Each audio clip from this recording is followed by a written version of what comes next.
Well, so I took a little break, and I don't know, I'm fed up with this model. But anyway, since this mast, this plastic original mast, is broken at the top, and I got to do all the rigging again anyway, I decided I would make a new mast. So I took one of these cheap Michaels paintbrushes, and I took the brass part off with the paintbrush, and I came over here to the disc sander, and I just turned it as it was spinning till I got it to the right size, and I end up with this.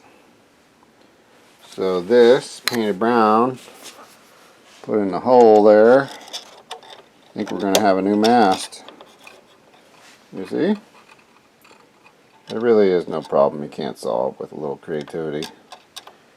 Like that, boom, done. So I'm probably going to do this one too, because the top's all flimsy and crap anyway, and I can just shave off the crow's nest and put it on the wood one.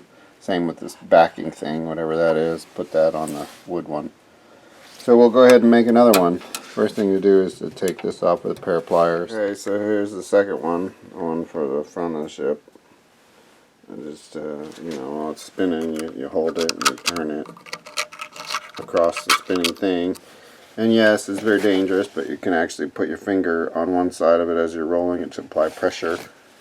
I mean, I don't recommend anybody does this, but I do it, and I'm alright. I didn't sand off my fingertips, so that's probably good.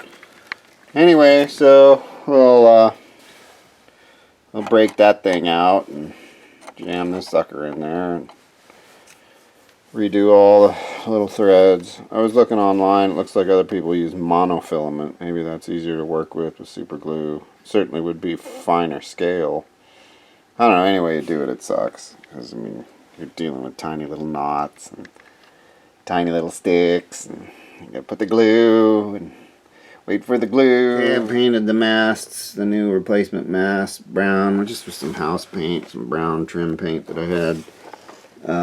I didn't want to use stain because it might make the adhesives not adhere. And I don't want to have any issues when I go to put on all those god-awful threads. So that's good, that's brown. That's drying. I got the first one out here. I gotta break that one out, jiggle it out, cut all the lines to it. Okay, so like everything on this stupid model, didn't come out easily. So we're gonna have to drill that hole there where the mast broke off. That's pretty large diameter, so I think we can get away with the Dremel ball. I'm just gonna go in there and with the Dremel ball. So, take it out. There go our replacement masts. Those are going to be fine. I just cut all this crap off. The crow's nest, and a little bell, and the thing up here. Maybe it was a light. It's probably a light. There we go. Transferred the crow's nest, the little light, and whatever that little thing is that's above it. I put those on the new wooden mast. Oh my god, with the force of God and a big screwdriver and some super glue, I was able to get those decks to meet. Look at that. No more light gap.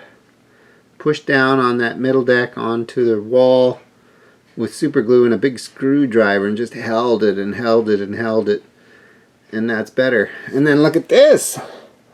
Under here. I epoxied underneath, and I put some sealer primer, and I painted it white, and look, no light leak, no gap, nothing. Oh, this is great. Yeah, it's starting to grow on me. I don't think I hate this model as bad as I did earlier. I was just having a bad day. It's very frustrating working on it, and it still is frustrating. It's only going to be what it is, but it's still kind of neat. I mean, don't think of it as a perfect filming miniature. Think of it as a Titanic lamp.